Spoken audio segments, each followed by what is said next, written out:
Friendo, Steve here. And Larson. And welcome back to Going In Raw, the only pro wrestling podcast you need to be listening to. On today's episode, we're reviewing NXT, and we're going to talk about NXT becoming the third brand again. But first, Larson. I opened up the notes this morning, and maybe people don't know, but you're kind of the news producer here at Going In Raw. You sift through the news and you decide what goes on. And yes, this is me completely washing my hands. You made me do this thumbnail today, man. Oh, don't put the thumbnail on me. Don't put the thumbnail on me. All right. What else was up? I could look. I can't read the first headline, CM Punk return already a flop, and not put CM Punk with the fire background behind him, man. Of course. The thumbnail makes itself. I understand that. Don't pin it all on me. Here's the thing. Yeah. So we're going to get some data here, some numbers, and then we're going to get to some editorializing by one Eric Bischoff talking about CM Punk's impending return. Mm-hmm. Yep. And it's within the context of these Collision ticket sales that Bischoff made the statement. And we're just going to discuss how viable we think Bischoff's point of view is. Our discussion will be civil and well-mannered. A complete 180 from the thumbnail that you made me make, which was CM Punk with a fire background. I didn't make anybody make any thumbnail. You said to me, it's like, okay, that works. It's accurate. You're like, that's accurate. I did not force your hand. Anyway, so let's get into it. So with news in this week's Wrestling Observer newsletter, that apart from Collision's debut in Chicago, tickets for AEW's new Saturday show are still selling slowly, even after not just the announced return of CM Punk, but that he's going to have a match for the debut episode. Meltzer has some of the updated numbers of how many tickets have been sold over the last week. So last week we talked about the status following the announcement that Punk was officially back. Yeah. Now we're a little bit more than a week removed from that. So let's see how many tickets have been moved in the last week. So for the June 24th show in Toronto, they've sold 50 more over the last week, up to 1,812. The Hamilton, Ontario show is still like at 700. Yeah. The Regina sold 21 tickets this week. Up to 1,346. Okay, yeah. The Calgary show on July 15th. They have sold 132 tickets over the last week, up to 3,425.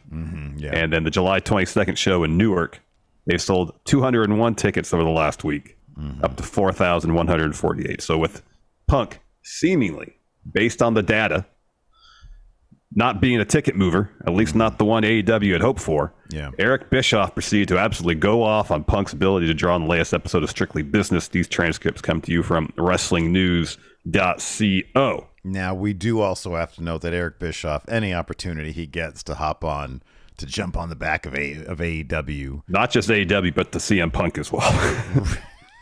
All right. He will take that opportunity. Every opportunity. Yeah. So keep that in mind also. Yes. Here, I'll go ahead and read these for you. Thank you. So this is what Eric Bischoff had to say. He said, this was a major show, a brand new show, announced on a major network with what everybody thought was this huge star. And I'm telling you, like I've told you from day one, this guy is not a star. Here's a really funny part of this that I'm thoroughly freaking enjoying, is CM Punk has set himself up for just a dramatic failure. CM Punk came in with all this mystique, and he did a good job of creating that mystique and maintaining it, and for that I have respect. But once he got there, Punk didn't deliver, and then he turned into a bitch, and then he turned to something a little darker than just being a bitch and being whiny, and the audience has started to turn against him. The rabid CM Punk fan base has diminished substantially. Now because of all the, so this is, he uses a Yiddish term, mishigas, and it's a Yiddish term for craziness. And all the drama and the politics backstage and the fights and the biting and the dog and the scratching, the hair pulling and whatever else went on. Sounds like such a bitch fest to me anyway. But because of all that, now we're bringing Punk back. And guess what? Remember when I told you, and I think I told you on this show, if I was Tony Khan, I would not bring Punk to the UK. I would establish the fact that I could sell 70,000 tickets without him. They sold 65,000, and then they announced them. And how many additional tickets have they sold? 700? Like 1%? Whatever it is, it's incremental at best, and now they're having a hard time selling out these Collision shows with Punk as a centerpiece. Am I right or am I right? When I came out and said that, I took so much heat for this. CM Punk is the most overrated. I didn't even say potential. I said he's going to be the biggest financial flop in wrestling history, and I think I'm being proven right every minute of the day. So, that's a bit exaggerative, right? It is. Come on, the biggest flop in wrestling history. That's a bit much. It is a bit much. I often don't put a whole lot of stock in what Eric Bischoff says on the show. Not a particularly huge fan of Eric Bischoff personally. No, that's why I was a little bit surprised that you went full on in the notes with the Bischoff quote. Go ahead. I was going to say, he does have legacy in the wrestling business, and in some circles, I would think his thoughts hold some weight.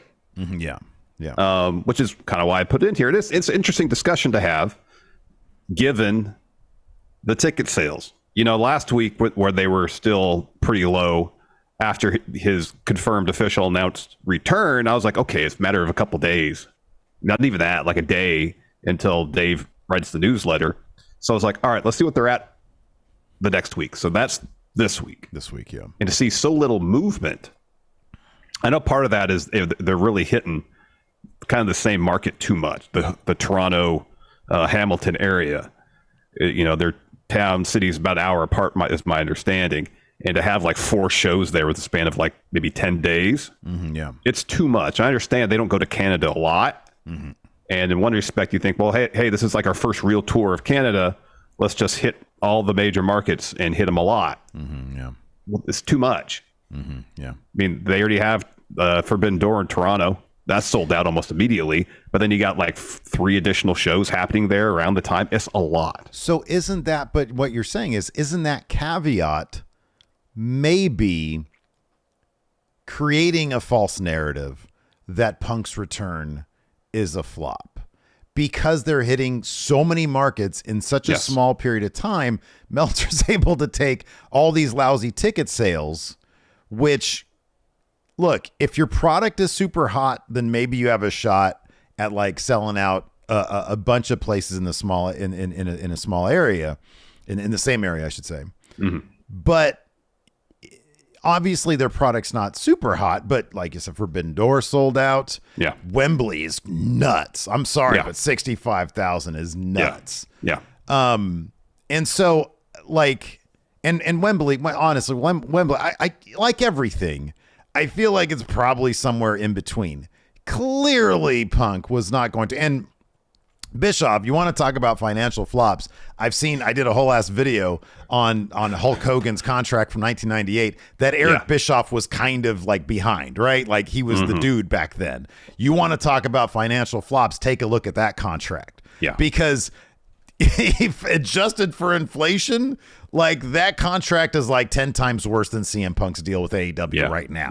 I don't even know what his deal is, but I can tell you that much because Hogan's contract was ridiculous back then. It really was. And it gave him so much creative control that at the top of the card, it choked out any and all young talent from getting up there. And guess where they went? They went to the competition, which ran y'all out of business. Yeah. So let's talk about financial flops, Eric Bischoff. Let's do that for a second. I know. Well, to view the poor ticket sales through strictly the prism of CM Punk as a financial flop it's a very narrow view because they're hitting a lot of the same markets, a lot of shows in the same market roughly too many times.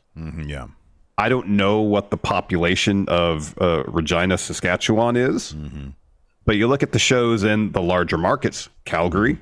I mean, apart from Toronto, but they got like a Dynamite and a pay-per-view, like the same week happening there. And then Newark, ticket sales are a bit better there because they're larger markets, I think. Also, I've heard anecdotally that the prices for tickets in the Canada shows are expensive. Like over $100, I assume over $100 Canadian for the upper deck. And that is a lot.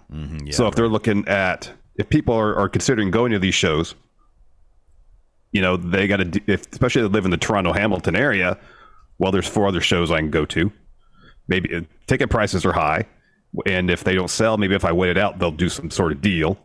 I don't know what Collision looks like yet. Whether it's going to be just a CM Punk vanity project or what's it going to be? There's no matches announced yet. Yeah. There's a lot of factors that could come into play why ticket sales are not great right now. That don't even really include CM Punk in the equation whatsoever. Yeah. I'm sure it's not just one thing. Yeah, the bottom line is, like, for example, WCW Thunder launched when WCW Nitro was at its hottest. There was a market for it. That market quickly turned sour, but at the time, at that moment, there was clearly a market for it. Now, Warner Brothers Discovery has looked at what AEW is doing, and they've decided for them there's a market for it on TV. That simply hasn't translated to, this one section of, North America that they're trying to, like, oversaturate the market in, which is probably not a great idea. And it just honestly, like, it negatively reflects on Punk, and we honestly don't know what his return is going to be. There's no way that there could be any expectation that his return is going to be anything close to what it was back in 2021. Completely different circumstances. He's coming back from a much different situation now than he was then. That being said, I would imagine it all boils down to what we always say. Is it going to be any good? And I'm sure there's probably a portion of the fan base that did get sour on CM Punk after Brawl Out. And I totally understand that. There's a segment of the audience that I've seen that's like, no, man, I'm looking forward to this. I think, the Elite shouldn't have come in so hot if they had an opinion on it, or they're just like, I don't give a shit what happened backstage. I want to see CM Punk on my TV. And it's not going to be the clamoring that it was after 7 years of CM Punk being gone and every single WWE show seemingly being taken over by CM Punk chants, or at least, definitely for when a number of years. So it's all going to be, is it good or not? And like I said, week 1, they'll probably do really good ratings because it's going to have a pay-per-view atmosphere to it. Week 6, 7, 8, 9, that's going to be when, the real test is for Collision.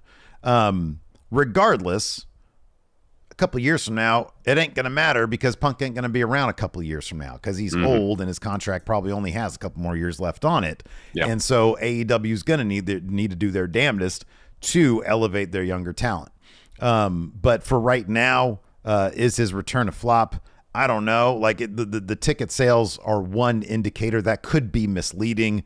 But certainly I think the case would be a lot better had they been selling out every single one of those shows. Yeah, exactly. Ticket sales as a whole for AEW have not been great of late. Now, if we're 5-6 weeks into this Collision experiment and ticket sales are still not good, ratings aren't great, Punk's not moving any merch,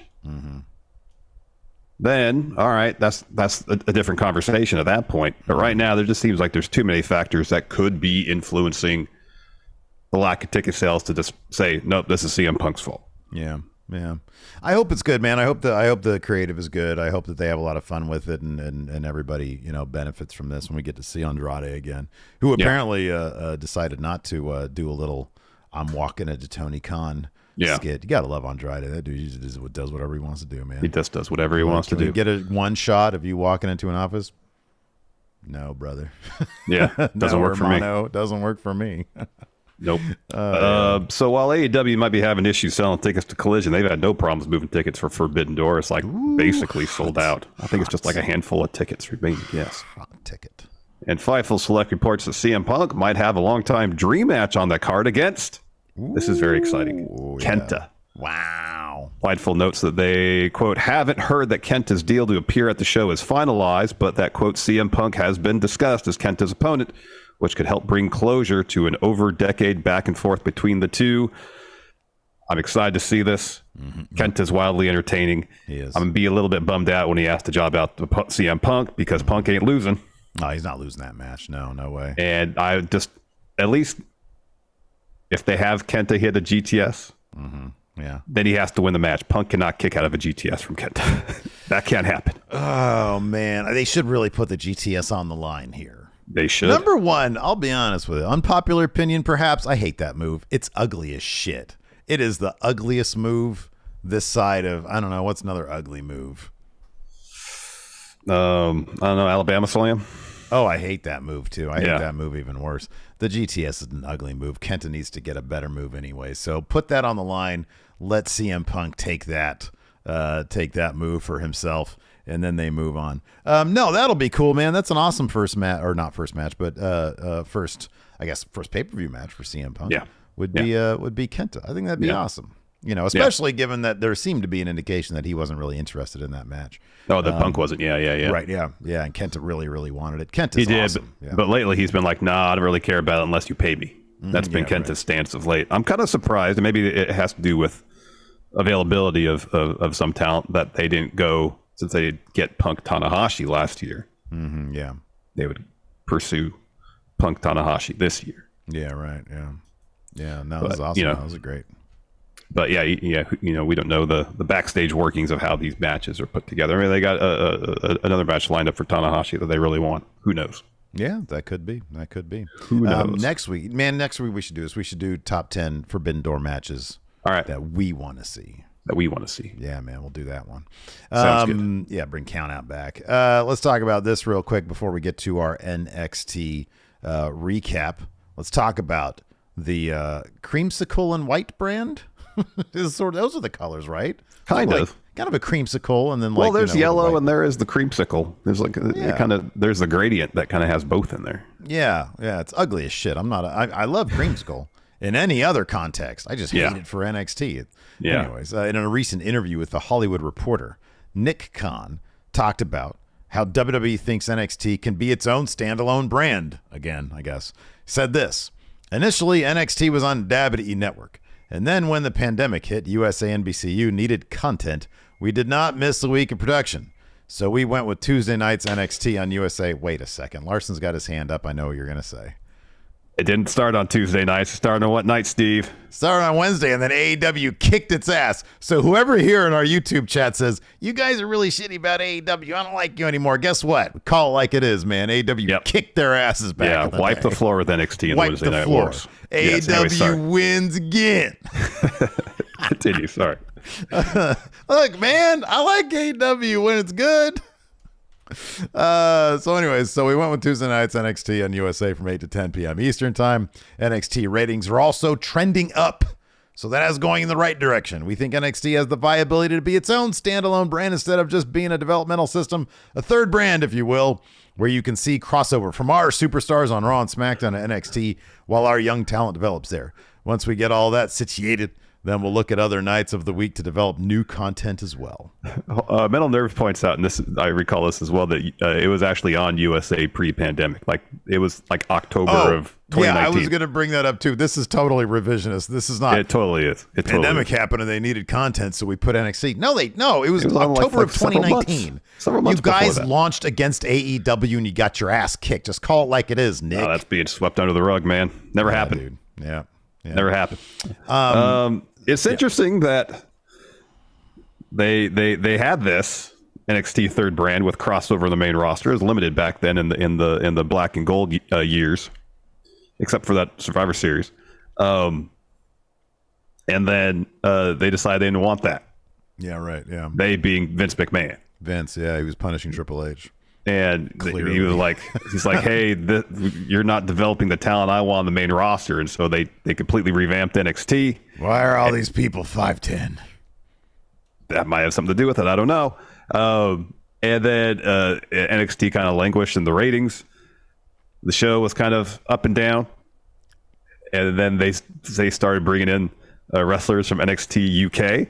Yeah, right. And they found their stride creatively. Mm-hmm. And it seemed like they weren't necessarily focusing on developmental talents as much as more established, at least within the realm of NXT talents, and focusing on those people. Yeah. And the show got better. Yeah, it did. Yeah, it got better.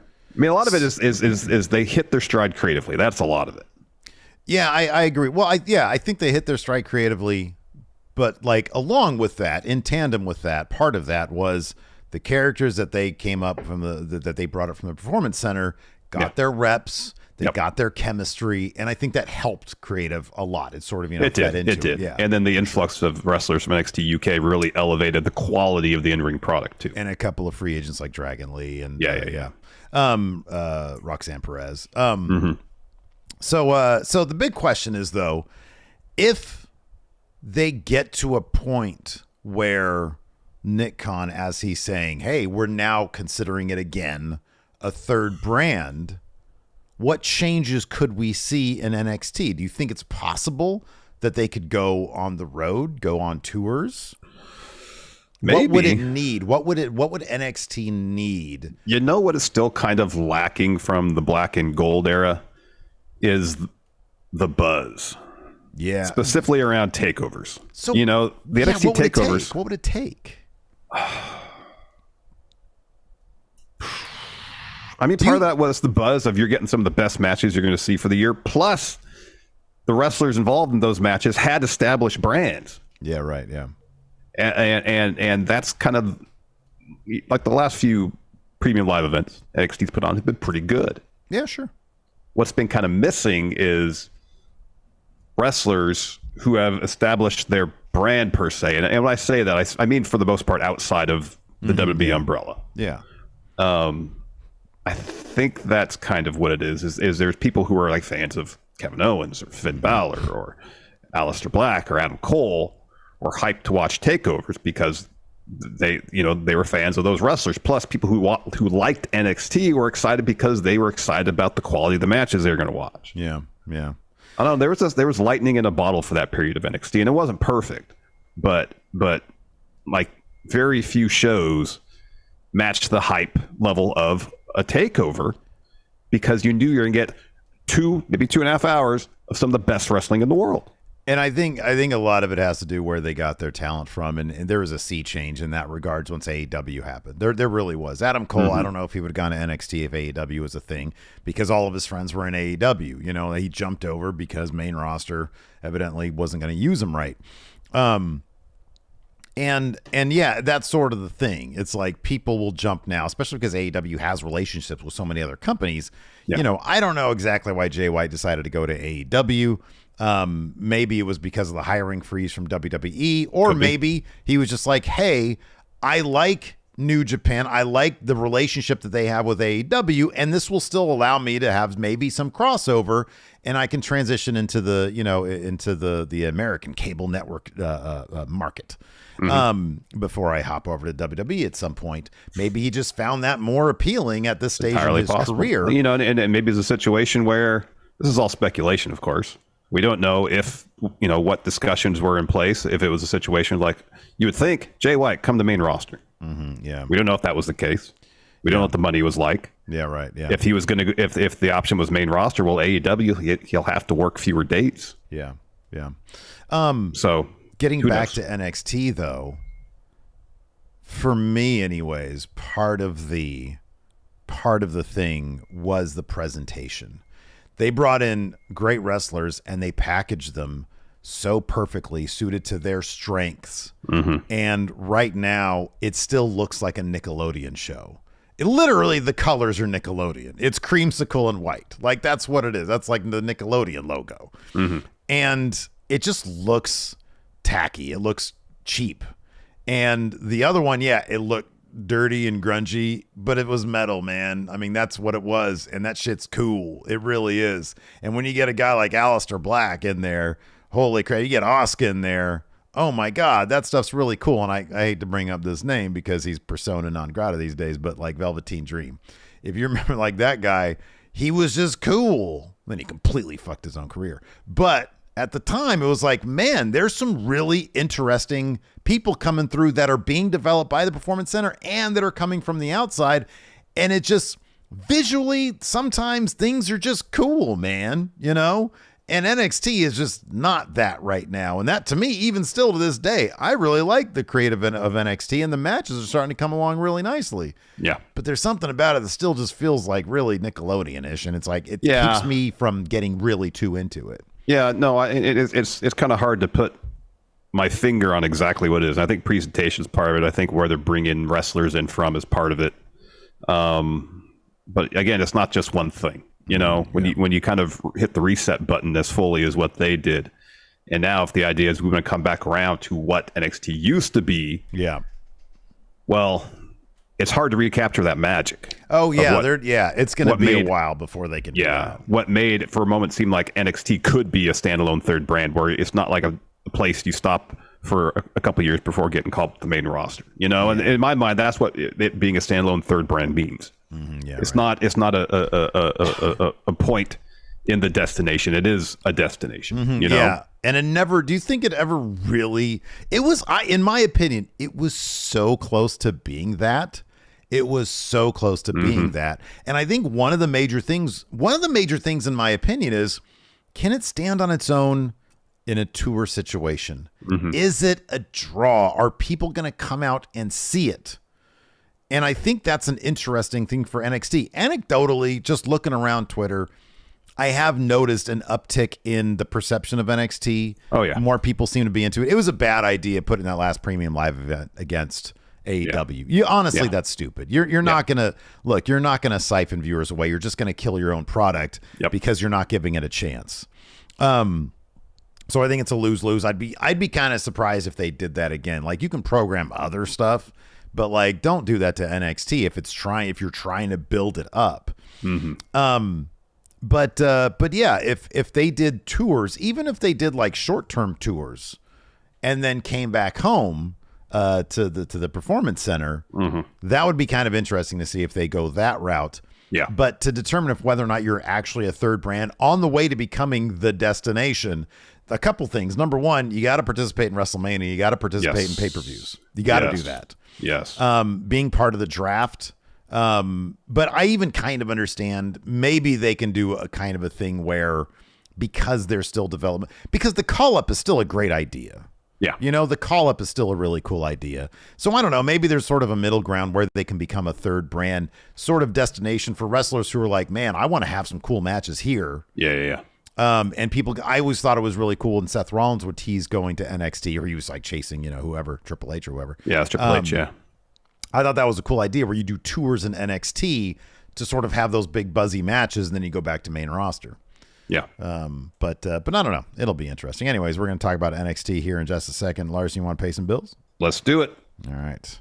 Let's take a quick break here. Get a word from our sponsor, Morgan & Morgan. With all this talk this week about accidents and such that I've experienced throughout my life, I remembered way back when I was a kid that we were in our family vehicle and we were stopped, and then someone rear-ended a motorcycle, and that sent the motorcycle into the back of our car. Oh my gosh. I had never heard that. That's awful. Anybody get hurt? We were fine in the car.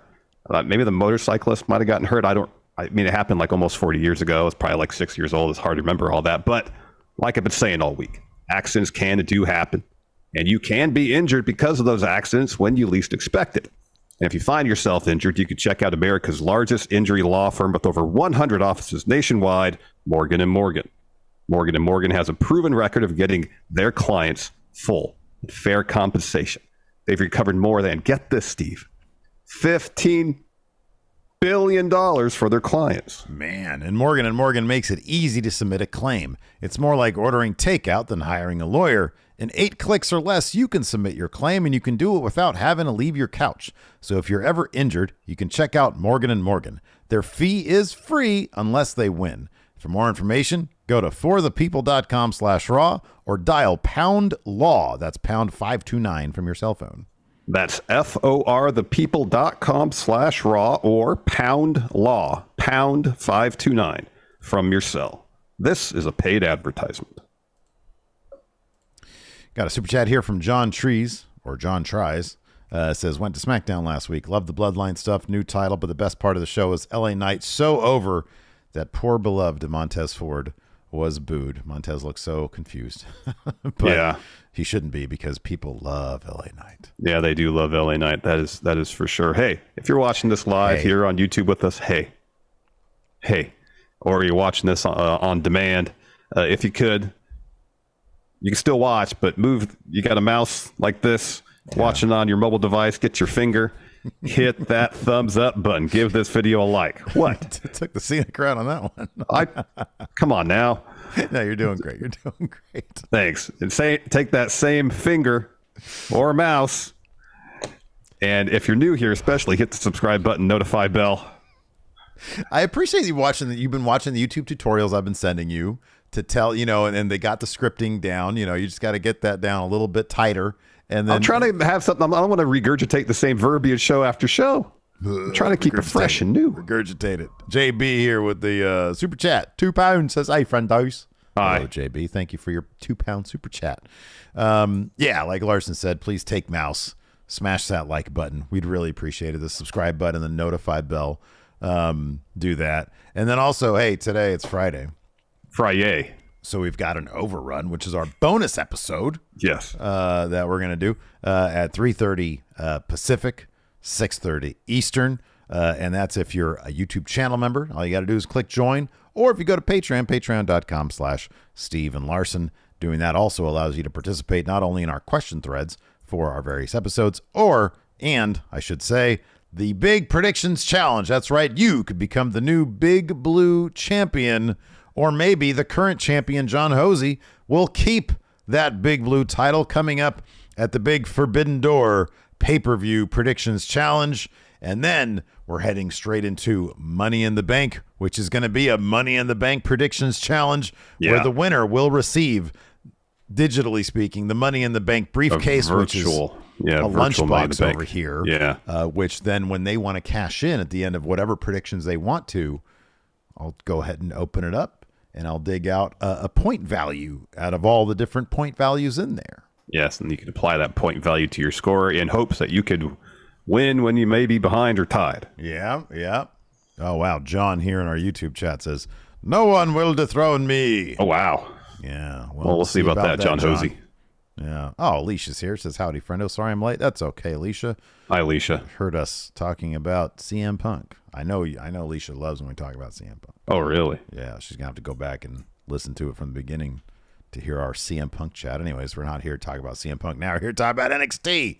That's Fun correct. episode. Baron Corbin firmly established as NXT guy now. Yeah, he was in this episode a lot. He was in this episode a lot, yeah. He had promo. He had a match. Long promo. Yeah, I don't know if you've seen the notes, but I didn't transcribe the promos like verbatim. I'm happy for you that you didn't do that. Because I was trying to watch it with, in 2 hours or less. Yeah. Because I got a late start this morning. Yeah, right. And so I was trying to just type as best I could in real time, rather than having to pause and go back and all that. This is a good point. Chris Cordova here in our YouTube chat says A-Town Down is the ugliest finish right now. Yeah. Okay. Yeah, I don't like that as a finish. It is. I don't like that as a finish at all. Alicia says, I'm so sorry I missed that. Not. She pulled a knot on us. Oh, no. Wow. She said psych. Not. Yeah, no, I thought the episode was cool. I like the finish there, the Thea Hale win. I thought that was really cool. I like her story.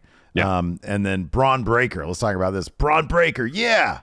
Seth Rollins. I challenge you to world title match right here in NXT. You think Braun Breaker's probably going to go over to Raw for a day, right? That's what I thought. But he was pretty clear in this promo. Like, I want a title match happen in NXT. Mm-hmm. So I don't know. I mean, if the idea try to pop a rating, maybe could be. Maybe now that Nick Khan has said, "Hey, we can have people go back and forth, and they can go to there." Third brand on par with Raw and SmackDown. That's kind of a cool idea, really, though. Yeah. You know, Seth Rollins traveling around. He should go to SmackDown next with it and defend it over there. I know. Be like, you guys don't ever get title defenses here. He is at the Madison Square Garden house show. Oh, wow. It's a SmackDown branded house show, and they got Seth defending the title, I think, against Damian Priest. Oh, okay. Another Raw superstar. Yeah. Cool. Right on. So they are doing that. Okay. Well, there you go. July 7th or something like that? Nice. Let's go to New York. Oh, wait, July 7th. That's Friday. That's an actual SmackDown. So I wonder if that's like the dark match. Oh, that could be, huh? Yeah. Also in this episode of NXT, Von Wagner fucked his therapist, apparently. Seemed to indicate that well, I mean, he was like, I'm not doing therapy because he had some bad experiences. Yeah. And then the therapist there, the last one, opens the door. Yeah. And he's like, I'm going to give therapy a try now. But he really meant fucking, because porn music happened. They straight up did porn music, and then he winked with a horny wink. He did the horny wink to Robert Stone. Oh my. Yeah. And then I was waiting for them to cut back to the waiting room, and then you just hear sounds of sex in the other room. Yeah, that didn't happen though. I mean, they're trying to make this, family show. What are they trying to make? Like, honestly, this Von Wagner story was going in one direction, and this episode it was just like, oh, Von Wagner gets horny. Okay. Yeah, I know. What about the he did make reference to his dad, because he went to the first two therapists, And like he was waiting for the third therapist to finish up with the previous client. That client walks out in tears, and Vaughn's like, "Nope, not doing it. What does my dad got to think of me?" Right. Yeah. Yeah. But I don't know how that relates to the picture. I don't know. I mean, I kind of wish he was in the middle of, he was mid-coitus and then friggin' Stone walks in. Vaughn, now that you're about to come, can you tell me about this picture? He's like, Stone, I don't want you to show me my baby picture while I'm doing this, buddy. Boner killer, pal. Horrible. Oh, my goodness. Get that giant weird scar out of my line of sight here. A lot of people are pointing out, and I thought I noticed this, Eddie Dennis was the second therapist. The one that he had by the lapels held up against the wall. Wait a second. Did I totally miss something here? All I saw, was this in the same segment as them they're in the waiting room, and then they do a couple flashbacks. And the second flashback was Eddie Dennis. That again. I just saw when they were talking in the waiting room, and then he goes in there. What the hell, man? I missed that. Wow, bad move, me. Yeah, come on. Eddie Dennis is a therapist now. Yeah, he went from headmaster to therapist. Well, he's now a writer producer in NXT. That's his official. Yeah, no, that's behind the scenes. On camera, he's a therapist. Yeah. Okay, that's awesome. Hey, Stone. Yeah, John has it right. Hey, Stone, you ruined the mood. Now I'm soft. Gosh. Now my rod is soft, Stone. I'm not Stone. Oh, my gosh. I could go all day, man. I can go all day. Yeah, I know you could. Yeah. I know you could. Let's just go ahead and dive in. Yeah, let's just get into it. Lots to get through here. So Baron Corbin arrives at the Performance Center. He walks past a bunch of the talent. And he tells someone on the production staff, tell the truck to hit my music. And so she talks into her headset. Truck, play his music. So he walks to the ring. To the sounds of a slot machine. Yeah, they need to change his theme because his presentation does not line up with that whatsoever. Any sense anymore. That theme never fit him. Mm-hmm. Never. Yeah. Didn't make any sense. So he comes to the ring, drops a promo, says, never thought I'd walk through past these doors again, but after the last 8 years where I ascended to the top of Raw and SmackDown, and while I main evented pay-per-views, NXT talent kept getting called up full of hunger. Now, superstars here in NXT are full of ego and attitude. They act like that we should be thanking them for getting called up. He says, now I hear that NXT superstars are back there talking about their legacies, or they complain about not getting called up yet. They're all living in the house that I built. He says, myself and the other OGs took it from FCW and went on to sell out the Barclays Center. I came through those doors tonight, and those superstars couldn't show me the respect I deserve. They couldn't look me in the eye. I'll make every single one of them remember that they're soft and weak, and I'm going to make them regret signing. Hey, I'm soft. Make them regret signing to NXT. I got my eyes on the champ, Carmelo Hayes. Melo got a taste of main roster reality last week. I took his title, and I held it over his head, and then he's interrupted by Ilya Dragunov. That's right. He comes to the ring, and he introduces himself. Baron's like, what do you want? Ilya says, I came out here to look you in the eyes and tell you that I'm not soft, weak. I'm the most intense man in NXT. I've beaten everyone they've put in front of me, and I'm the first in line to face Carmelo. And then Baron said, well, I retired Kurt Angle. I'm the last man to pin Roman Reigns. Mm-hmm. Ilya says, Baron, you're targeting the NXT title to prove a point. Well, I'm targeting Carmelo for the NXT championship. I don't care how many manias you've competed in, Baron Corbin. Yeah, he says, if I must ravage your body in pain to move you aside for what I want, then so be it. I love pain. It makes me feel alive.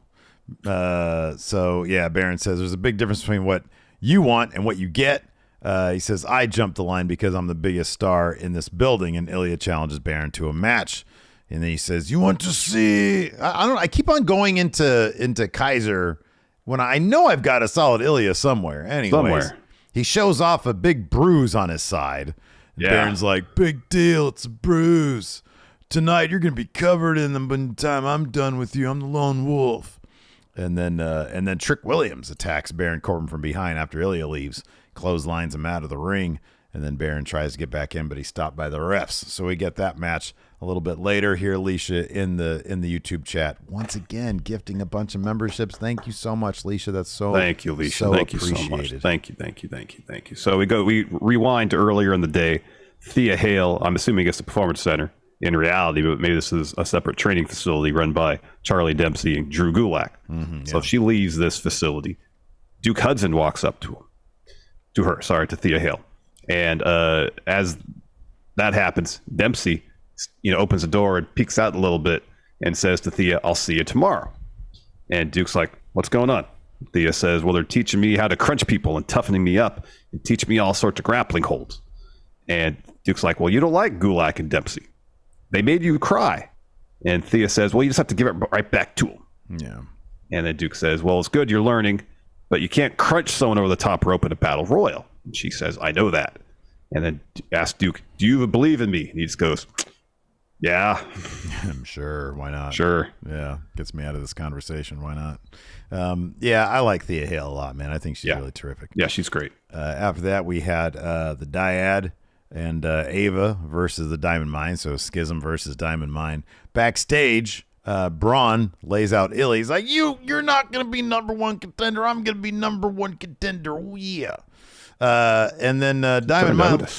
Oh, yeah. And it was sort of a combination like Otis and Macho Man. I know. I'm all over the map today with my impressions. Yeah, seems like it. It is Friday. Anyways, I know it's Friday, man. Anyways, so Diamond Mine seemed to have this match in order here. Ivy hits a flurry of strikes. Ava responds with a scorpion kick, looks for a slam.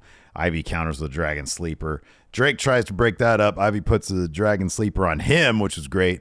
And then he passes out. But then Ava headbutts Ivy with a mask and then gets the cover there to get the win for the Schism. Yes. So then Stax visits Tony D'Angelo in jail. Oh, this is great. This was really great. Nicely, too. It wasn't filmed. Yeah, it was like filmed 24 nicely. frames, I think, yeah. Yeah. So they're sitting opposite sides of the glass panel and talking through the phone and stuff. And Tony's talking up how well he's being treated while in prison. Says the guards even got him a subscription to Peacock so he can watch NXT the next day. That shit's funny. That was funny. And he asks Stax, "Got any info on the rat?" And Stax says, "Yeah, I've been making some calls. My gut's telling me it's Gallus, but we've made a lot of enemies around here." And then Tony is like, No. You're on a wild goose chase. It is Gallus. Says, "Stax, you got to be smart about this." And Stax is like, "Well, what do I need to do?" And Tony says to him, "You're the underboss. You need to figure it out." So assuming Stax is the rat, if he's the one that sent Tony to prison, does that mean his plan is he's going to assemble his own family to take on Gallus? And then when Tony gets out, they're going to kick him out of the family. Well, I suppose so. Like, I don't know if he's the rat. Doesn't that mean that like what? I guess the end game would be like get him out of the way for now while he assembles his troops. Yeah, and then he tells the feds to F off. I'm not gonna squeal on him, and that lets Tony D out, and then they jump him out. Yeah, something like that. Is that going to be the thing? Maybe that's the thing. I don't know. That's a good take on it. I feel like they're not really adhering too close to like how the justice system actually works. Although in this case, they were wise not to discuss illegal activities. They were, in an environment where you could possibly be taped. Yes, which these days especially is apropos. Yeah. Moving on. Von Wagner fucks his therapist. After that, Danny Palmer versus... We already talked about the Von Wagner stuff. Danny Palmer loses to Blair Davenport.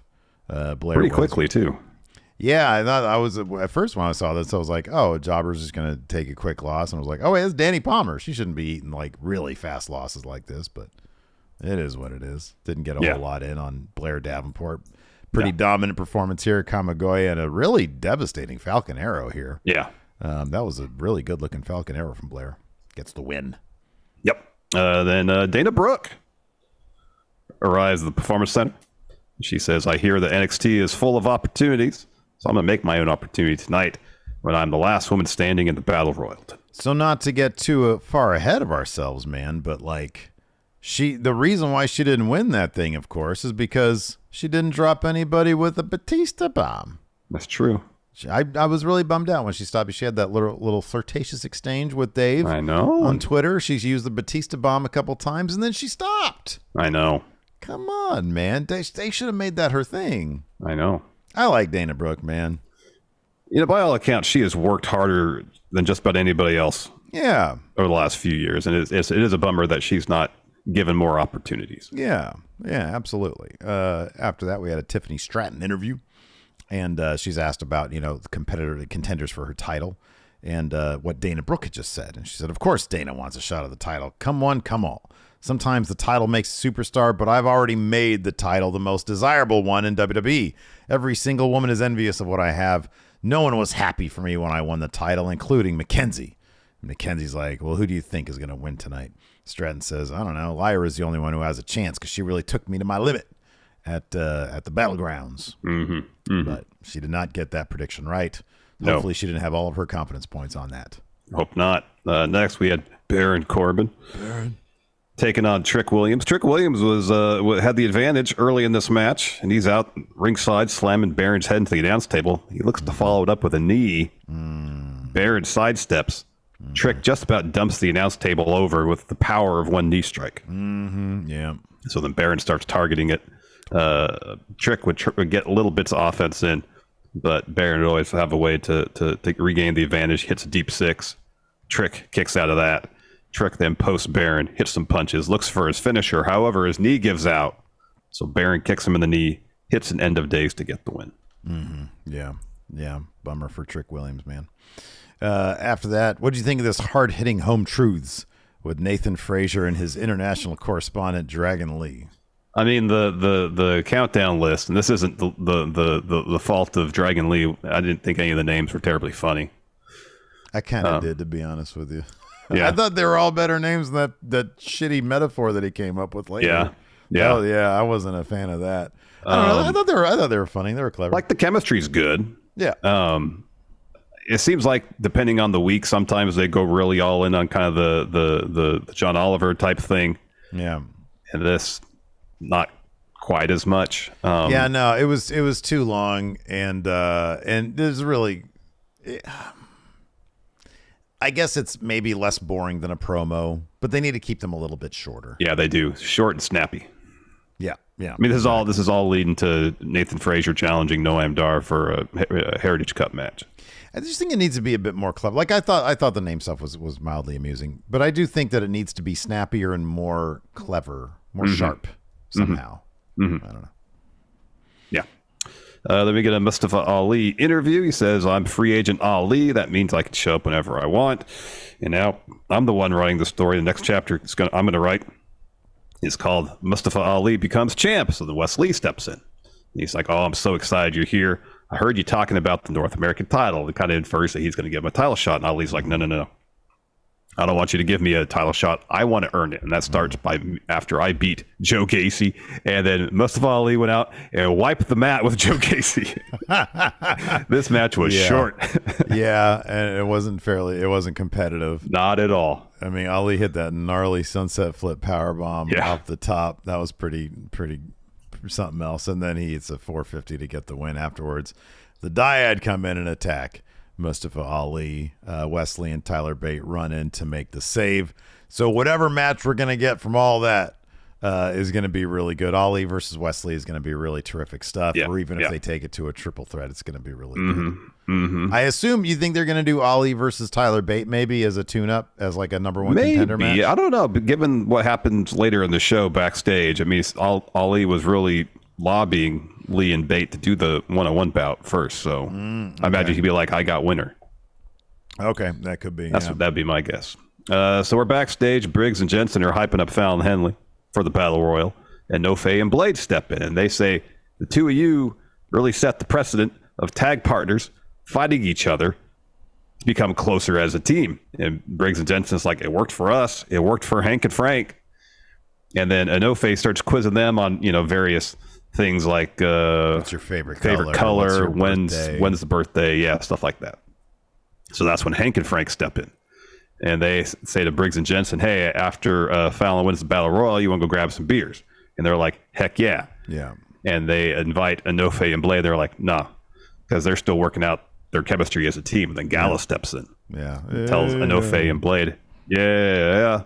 Even if you two were on the same page, you'd have no chance of beating us for the tag titles. So then they leave. Of beating us for the titles. And then Inoue looks at Blade and goes, we're doing this, aren't we? And Blade goes, oh, yes, we are. So apparently they're going to have a match. It's going to be a good one, too. It's going to be awesome. It's going to be an awesome match. Yeah. No chance you got ace titles. So you look good there. After that, we had a Noam Dar interview with his crew. They're called Metaphor. Yeah. Metaphor. Number 4, yeah. Like really the number 4, yeah. Yeah. So Noam Dar says but you know what? I like that they're using Noam Dar to elevate these other, the other wrestlers. I think that's cool. Mm-hmm. He says, when you're the supernova, you have to be surrounded by stars. And he puts over each member of the group. And then Mackenzie asks about Nathan Frazier's challenge. And Dar says, I'm never losing this cup. And there's no stopping the Metaphor. So that's their name. Yeah. Not a fan of it, huh? Not the name. I like the group. I like the group a lot. Well, also I meant the name, yeah. I'll get used to it. Hopefully they'll make a cool logo and shirt out of it. Then I'll maybe be cool. But it's like you don't get it unless you see it. And that's a terrible recipe right there. You know what I mean? Unless they have a really cool logo, and then just really sears in your mind that you don't even think about metaphor as in the linguistic tool. They're gonna be like, no, Steve, come on, I didn't mean that literally. It's a metaphor. I'm like, the Noam Dar group? Yes. No, the linguistic tool. Oh, sorry. All I think when I hear metaphor is Noam Dar. Noam and Dar his faction. His crew. Yeah. Yeah. My rivalry of the year right now, Eddie Thorpe versus Damon Kemp, continues because of course Damon Kemp accuses Eddie Thorpe of cheating, which is I think this match was more than the other one. And once again, Eddie Thorpe this time goes for the pin, gets it, but Damon Kemp was thoroughly within the rope area. Oh, his foot was on the rope. Yeah. Right. And the ref didn't see it. Yeah. And so now Damon Kemp has more to say to Eddie Thorpe. Hey, you can't beat me unless you cheat. Even though Eddie Thorpe's not cheating because the ref, he didn't know the foot was there and the ref didn't count it. Yep. It was a standard German suplex too, bridging German suplex. I know. Yeah. That he won on. But yeah, Kemp's foot was most definitely on the second rope. Mm-hmm. So then we got Gigi Dolan. She's backstage on her phone talking to her brother, and she says the staples I have in my head from the weaponized cage match aren't going to stop me tonight. She hangs up. Keon James steps in and says, don't put unrealistic thoughts in your brother's head. You're not winning anything. No. Gigi says, I can't wait to see the smug look on your face when I throw you over the top rope during the Battle Royal. Mm-hmm. And as they're talking, somebody steps in front of the camera, so it just completely it takes up the entire shot. And the camera pulls back, and it's Dabba-Kato. Yeah, big dude. Huge guy. Takes on Scrypts. And Axiom helped out Scrypts here. It looks like that's probably going to be... Whoever had that comment last time about, like, do you think this is going to lead to Axiom ditching the mask? I'm so torn on that.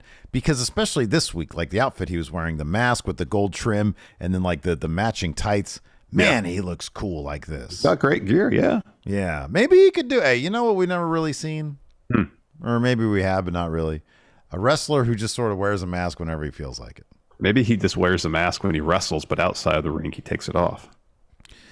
I can't... Yeah, that could be. They're like, hey, Axiom. And then he puts it on when he goes to wrestle. Yeah. Yeah, that's cool. Or maybe A Kid shows up in NXT, but A Kid never wrestles, but Axiom does. Yeah, they're just like, so what do you do here? He's like, oh, I just like to hang out. Yeah. Okay, visiting friends. Yeah, visiting friends. Who's every week? Axiom's my friend. Axiom, Nathan Frazier, Dragon Lee, Scrypts, all my friends. Yeah, exactly. Yeah. So, anyways, it does look like he's going to be Scrypts' friend because Dabba-Kato, thoroughly, killing Scrypts here. Although Scrypts is doing a lot of cool, like, flippy evasion stuff. Yeah. But then they're down on the floor, and Dabba-Kato's about to really fuck up Scrypts, and Axiom just shows up. He just sort of is there. And so that, sort of rescues Scrypts. He gets back in, and then once Dabba-Kato's about to get the upper hand again, Axiom, he sort of just maneuvers, flies through the ring and does a bunch of stuff, and then that allows Scrypts to get the win via roll-up here, but then afterwards, Dabba-Kato ends up screwing him up. Yeah, he beats the hell out of him. That bit where Scrypts shows up on the top rope, leaps over Dabba-Kato and like jumps out of the ring, and Dabba-Kato turns around and they do the bit with Scrypts where they must have the trampoline on the floor, and so he flies into the ring. Yeah, right. That was cool. That's great. That was really neat. Yeah, that's so cool. So Schism's backstage. Gacy's pissed off because he got really took that L. here. Yeah, he took that L. He says, this phony friendship of Lee and Tyler Bate makes me sick. Next week, we'll expose their friendship of convenience. And Gibson says, but we beat Diamond Mine tonight. And Gacy's like, yeah, you've pulled your weight and showed the world what Schism can be. But I fell short. I need to reflect and rectify. And Ava says, one root can't stabilize a tree. And then Drake says, next week, we'll have your back. Yeah. So, yeah, he's probably going to take a fat L. We almost had a Joe Gacy crisis of confidence here. I know we did. Almost. We won our match with number one. So then Mustafa Ali's in the locker room. Tyler Bate and Wesley step in. So Ali thanks him for having his back tonight. And then Lee says, hey, we're just returning the favor from last week. And Tyler Bate says, next week we have a 6-man tag. We're going to tear Schism from its roots.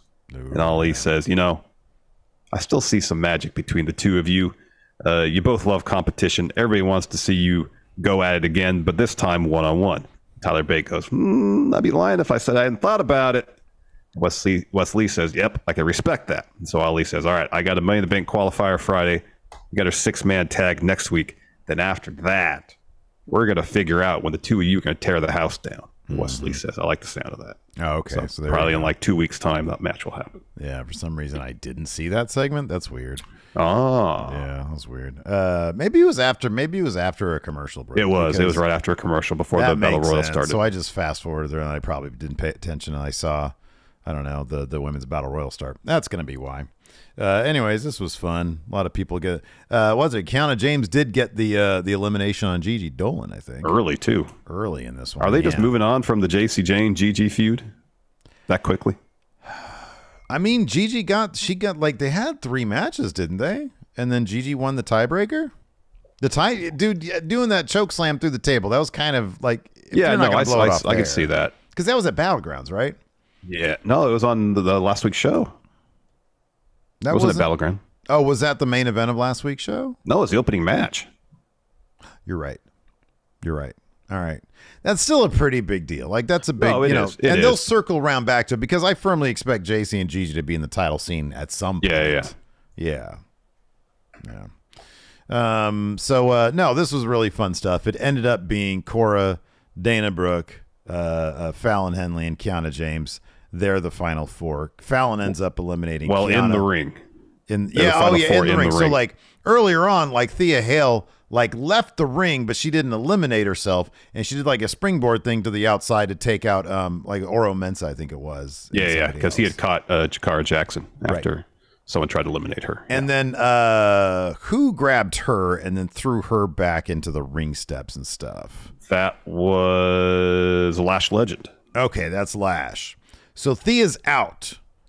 We have not out of the match. She's not eliminated from the match, but she's knocked out. Yeah, she's out of the action right now. Yeah. But she's still in the match. So then we're left to Cora, Dana, Fallon, and Kiana. Fallon eliminates Kiana. Brooke eliminates Fallon, and then Cora and Dana hit double clotheslines. And as they're starting to get back up and they're focusing on each other, they frame this really well. Thea's getting up in the background, and she's coming too. She gets back in, and so Dana's like, "Hey, you and I, Thea, let's take out Cora Jade."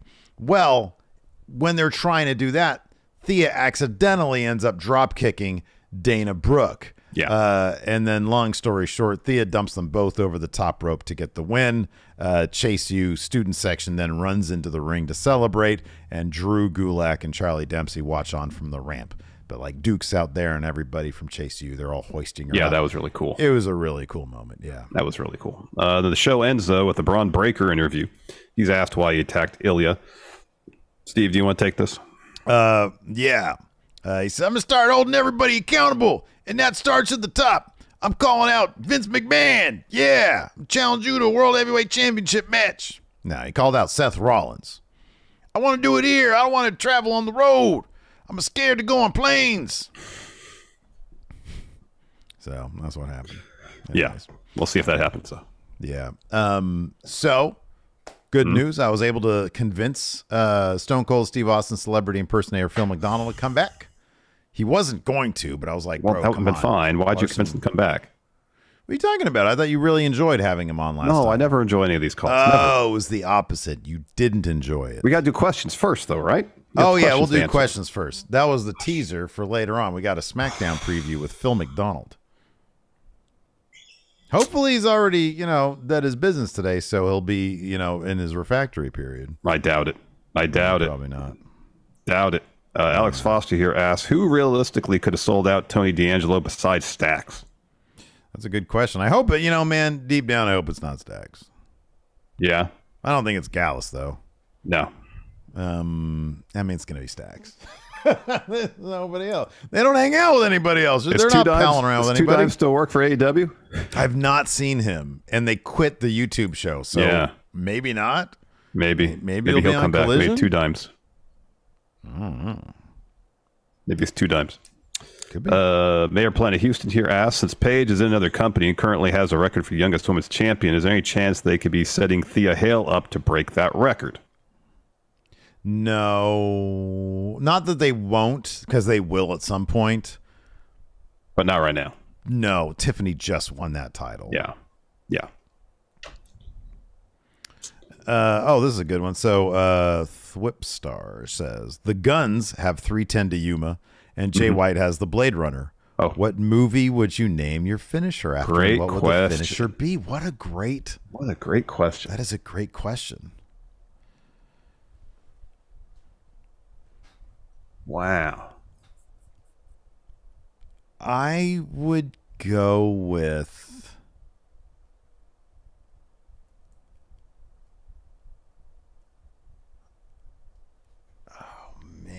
I really got to think about this one. There's so many options. I know.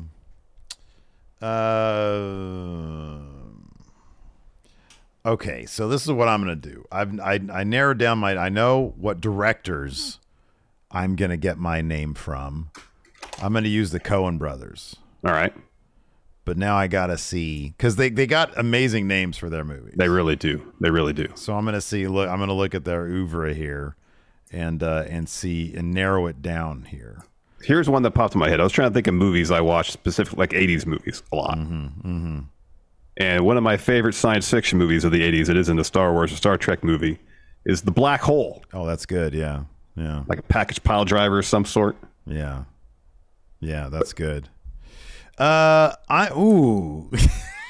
gonna go with this. So here's the thing: if I name my move Blood Simple, it's a great name. It is, but it also kind of necessitates blood. It does, and I don't know how many finishers really guarantee blood. Yeah, no, I can't think of any, to be honest with you.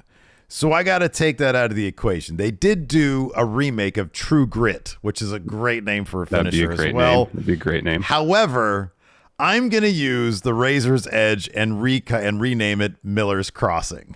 That's good. That's good. That's a cool name, right? That's good. Yeah, that is good.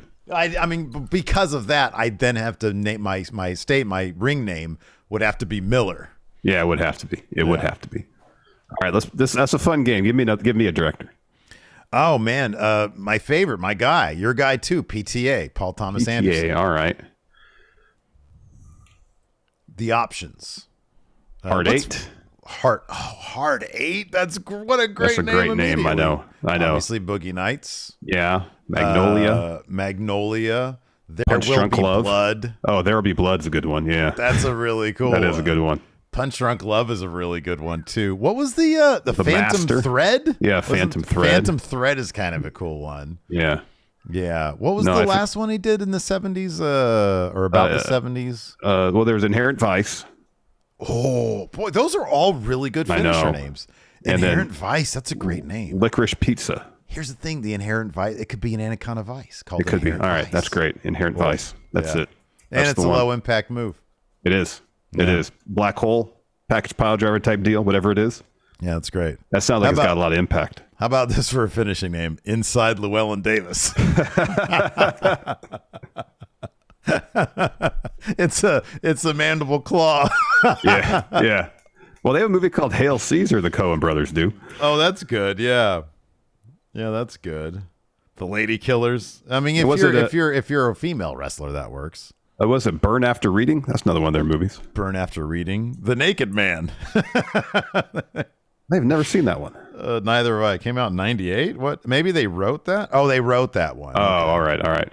Well, there's a Man Who Saw Tomorrow. No, not that one. There was a Man Who Wasn't There. Sorry. Not the Orson Welles thing. Man Who Wasn't There. Crime Wave. No, I think we nailed it. I think we got it. Yeah. Adam Fella here asks, can AEW Collision escape its reputation of the CM Punk show before it's too late? Yeah, no, it'll be fine. Like, look, eventually it's going to have to go on without him anyways because he's old and his contract's only for a couple more years. I think that there is, once the show launches, I get the feeling that people will realize it's just another wrestling show. Yeah. Unless it's not, but I get the feeling that's what it's going to be. If like CM Punk's in like 6 segments on the show, then maybe it's going to be hard escaping the idea this is just a CM Punk show. CJ Robinson says, when or if do you think the Usos will challenge Roman for his title, for the actual title? If they have the tag match at Money in the Bank and the Usos win, if Jay pins Roman, it motivates it. For whatchamacallit? For SummerSlam? SummerSlam, maybe. Yep. That could be. Let's see here. Blake Whitehouse, will you guys review NXT on Wednesday if Braun Breaker wins the World Heavyweight Championship after either legitimately or in a 2% botch? Sure, yeah.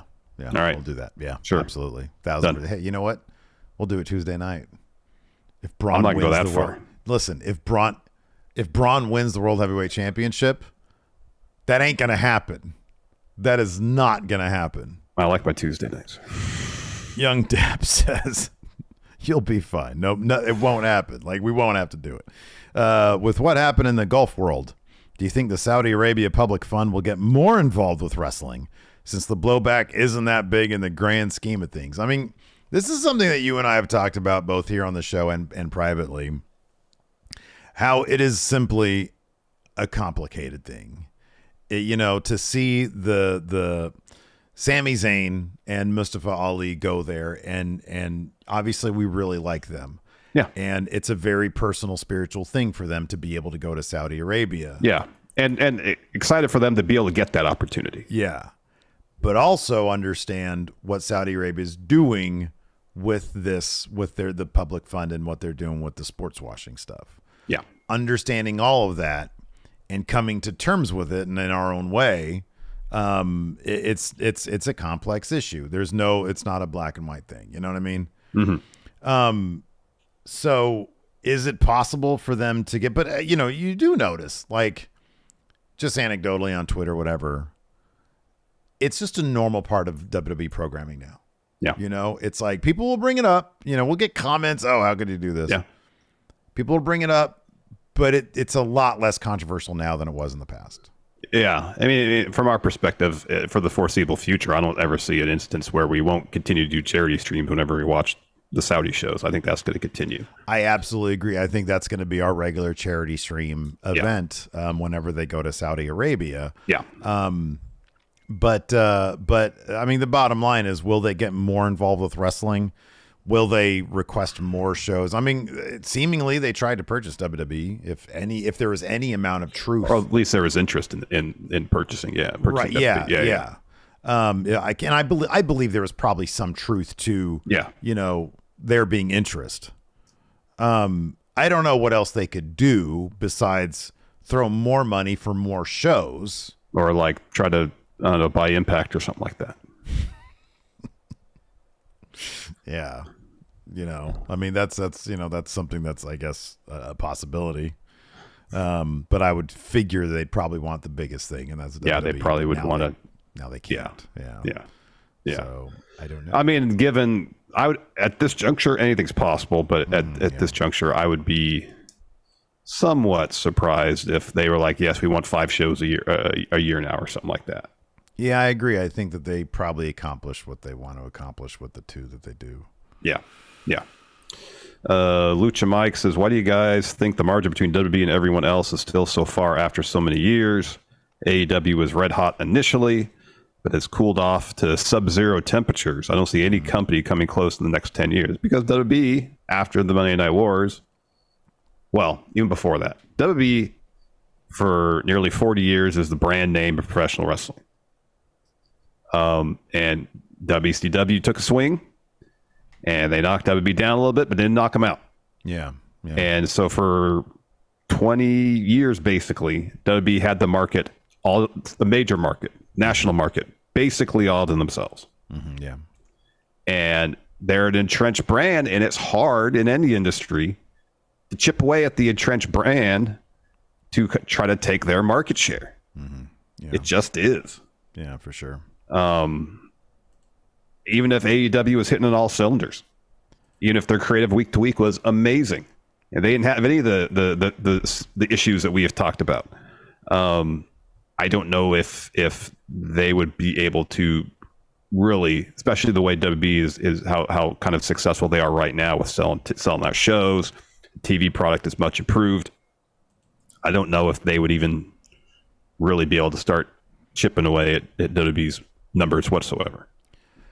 Well, I do think that I don't know, man. You're absolutely right in that WWE is the name brand. And so they're inherently, because of the name brand, they probably get even more of a multiplier on their TV deals, mm-hmm. On the licensing deals, on all that stuff. They get more money because they're more well known. They're those licensees, they're getting a premium, and they're paying a premium because they are the most well-known brand. So from a money standpoint, that's not going to happen. Now, when you talk about creatively speaking, AEW, I think it's, the bottom line is they have a blank canvas every week. Every week they have an opportunity to paint a beautiful picture. WWE, same way. Every week they got a blank canvas to paint a picture that's gonna be amazing. And much like this one here, right? Much like the one from Paint Your Life. And that's an amazing one back there. It is. And I do think, because we've seen it in the past, when WCW was crap, you see the tide turn in Austin, McMahon kicks off. AEW can turn their creative fortunes around very quickly. Mm-hmm. I think it's possible. I think Tony Khan underestimated how difficult programming 52 weeks of television really is, of pro wrestling television, and keeping it compelling week after week over a long period of time in the micro and in the macro sense and in the micro sense, in the week to week sense and in the big picture sense. It's so hard to do that. Mm-hmm. And when AEW was hot, it was hot. And in order to chip away at WWE's ratings, if we're talking about total viewership, you need to be hot for a long period of time, consistently for that time, and continually stay hot. And WWE has to be dog shit for a continual period of time for them to go on the decline. And that situation is simply unlikely. It's not impossible. Right now it's difficult because WWE's product is really good, and I don't know what's going to stop that from happening, because Triple H is the guy day to day, and he's got Dad up in the castle, approving the scripts. But right now that combination seems to work pretty well. If Vince McMahon came back tomorrow and fired Triple H and he was the only guy again, we'd probably see a stark decline. Oh yeah, it'd be more like Raw after Mania. Right, and AEW would have an opportunity there, but then to go on the offensive and actually book good stuff, that's not a guarantee. Just because the other guy's not doing good doesn't mean that everybody's going to flock to your shit. Exactly. DJ Mott asks, which main roster title should Solo hold first? U.S. title. I agree. Yeah, I agree. U.S. title. Good Brother Figs asks, do you guys collect wrestling action figures? I don't collect them. I have two back there. That's like the only two I really have. But I've accepted them as gifts from people, including yourself. Mm-hmm. Luis asks, what faction warfare matches would you like to see at Forbidden Door? He's got to be Bullet Club Prime versus Bullet Club Gold. That's the one. Yep, absolutely. Broceratops says, I never understood the hype around CM Punk's appeal. What are some matches / programs that diehards reference to his excellence? He says, I know I can Google this, but I trust y'all and the friendos most. I would suggest there are a couple segments that are awesome. His promo with The Rock, where he calls himself like the god of wrestling. The contract signing with him and John Cena, where Triple H and Laurinaitis are there. Yeah, obviously the pipe bomb. SummerSlam 2011. Yeah, I think. Obviously the pipe bomb and Money in the Bank 2011 against John Cena. That's probably the first thing I'd throw out. Yeah, there's a match on Raw that's between him and Cena as well, where it's like Punk's last chance to get into the Mania main event. At the second time they did Once in a Lifetime, so that'd be 28. After Punk lost the title to The Rock. That's a really good match. Yeah, absolutely. Of course, there's the match where CM Punk pooped himself against Dean Ambrose on SmackDown. Very standard match, plus there's poop. So depending on if you like scat or not, go ahead and check that one out. Yeah. Yes. Alicia says, no, Steve, I'm not getting you a Cody or CM Punk action figure. Does that mean you are getting me those? Because that would be awesome for both of them. I'll take presents. Here we go. We'll end on this one. All right. Jonathan Vieira. Are pizza bagels a legitimate breakfast food? I mean, if you are to consider cold pizza acceptable breakfast meal option, bagels, obviously, good for breakfast. You combine the two. Yeah. The case can be made. Without hesitation. Yes. 1,000 times. Yes. Yeah, please do it. Are there certain lines you draw for breakfast? Like, no, I will not eat that for breakfast. Unfortunately, I don't. I keep a fairly closed mind when it comes to breakfast. Like I have these days, I've got I do a thing where I take 3 scrambled eggs or 3 eggs. I scramble them. I put a bunch of spinach in them, some flaxseed, and then sprinkle some cheese on top, a piece of sourdough toast, and an avocado. That's my breakfast these days. Yeah. So it's a traditional breakfast sort of spread. Yeah. But if I wanted to be adventurous, a long boy chicken sandwich wouldn't be out of the equation. Some tater tots, some hot dogs. But I don't do that. Yeah. I'm an adult and I could, but I don't. So I don't know why I don't, but I could. You know, the idea of eating like leftovers, or you mentioned hot dog, long chicken sandwich. When I wake up in the morning, for some reason, I'm not going to say the thought of such foods is repulsive, because I like those foods in other circumstances. But just in breakfast, I guess when it comes to my breakfast, I'm like, I want traditional breakfast foods first thing in the morning. I want cereal. I want my 2 English muffins with almond butter and jam. I want pancakes. If I go out, give me my biscuits and gravy. Yeah. You know, like if you're like, hey, you just woke up, have a hot dog. What? I feel like I'm starting my day right by eating proper breakfast foods. Yes. Yeah. Because I think that first meal of the day is exceptionally important. Yeah. You start off on the wrong foot, it could ruin your whole day. And I feel like that's maybe like a closed-minded thing. Like, why?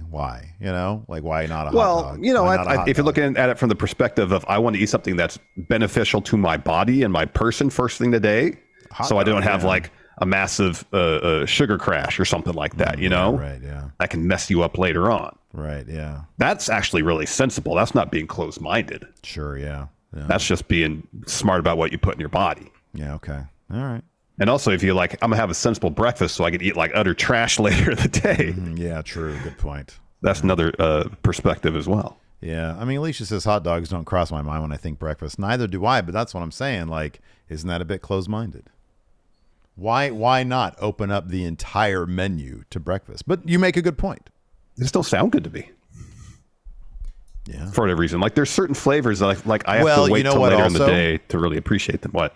Also, I do prefer, so I have like a cup of coffee first thing in the morning when I wake up. Yeah. But then for my breakfast, I have a second cup. I wouldn't have coffee with hot dogs. No. That sounds kind of gnarly. That's another aspect of it. Yes, is if you drink coffee, you want to have something that actually goes well with coffee. Hot dogs are like a chicken pot pie. I don't think it's going to go terribly well with coffee. I agree with that. And on that note, we're going to say goodbye. Thanks, everybody, for tuning in. We appreciate it. In about an hour and 10 minutes, we've got 2 hours and 10 minutes. Yeah, 2 hours and 2 hours and 10 minutes. No, an hour and 4. Wait, what do we do at 3 o'clock? I think it's 3:30. Okay, that's fine. Yeah, overrun. So come check that out. Thanks, everybody, for tuning in. We appreciate it. Yeah, go ahead. Hold on. I hesitate to say this, but it's part of the show that we need to do. We got to do the Smackdown preview. Right. I don't want to say anything. Yes. He's right here waiting for us. I'm not excited to talk to Phil McDonald, but I understand this is customary. We do our Smackdown preview. About it. No. All right. Well, here, look. I got a bunch of paperwork. Can you and I just do the Smackdown preview just real quick, and then we can be done? Dude, I don't want to make Phil McDonald mad. Why? Why does it matter? He's done a bid. Okay. Is he local? Yeah. Maybe he could be. Well, what did he go to the Slammer for? Robbing a bank in Fair Oaks. Yeah. All right. Scary. And I don't know. It might be Fair Oaks, Colorado. I don't know. Let's just do it ourselves. We'll see what happens. All right. Well, hold on a second. Nah, he's really bugging right now. He's watching you say. Ignore him. Block his number. Ooh, hold on. Let me see. Let me talk to him really quick and see if that's a terrible idea. Here we go. Hey, what's going on? This is Phil McDonald. I hear you. You do not want to talk to me. Guess what? I'm here anyways. I'm bricked up. That's right. You heard me right. I'm engorged. Wonder why I don't want to talk to you. Oh, man. You want to see me? I'm pantsless. Nope. All right. Let's talk about Smackdown. Yeah. What do you say? Let's get through it. All right. Let's talk about this. First hit. How will Jimmy and Jey Uso react following their fallout with Roman Reigns and Solo Sikoa? I got an idea. They have an orgy. That's how they react. They're super happy and bricked up. And we see it all. We see everything. Next match. The OC's Mia Yim takes on Damage Control's Bailey in a Money in the Bank qualifying match. Who do you think wins this match? Oh, Bailey will win this one. Bailey's totally going to win this match. All confidence points on this match. Next. The LWO Santos Escobar faces Mustafa Ali in a Money in the Bank qualifying match. Who do you think wins this match? Oh, Santos probably wins this one. Santos is going to win this match because Mustafa Ali's in NXT. I've been paying attention. I watch your own show. That's right. I know I eat hot dogs for breakfast. I think they're great. You know, not surprising. You know why? Oh, man, I take a whole pack. No. I'll take a whole pack. They look like penises. That's why. Yeah, that's why. That's what you're going to say. Right. Yeah. Yeah. Very predictable. Phil McDonald, very horny. Yeah.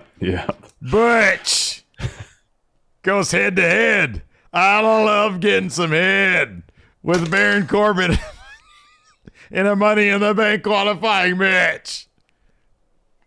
Who do you think wins this match? Oh, Butch, I guess. Probably Butch. That's right.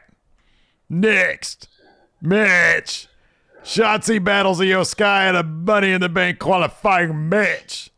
Who do you think wins this match? Io wins. That's right. You got that right, you dumb son of a bitch.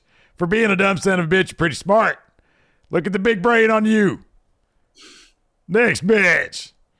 Asuka is going to be presented with a new WWE Women's Championship.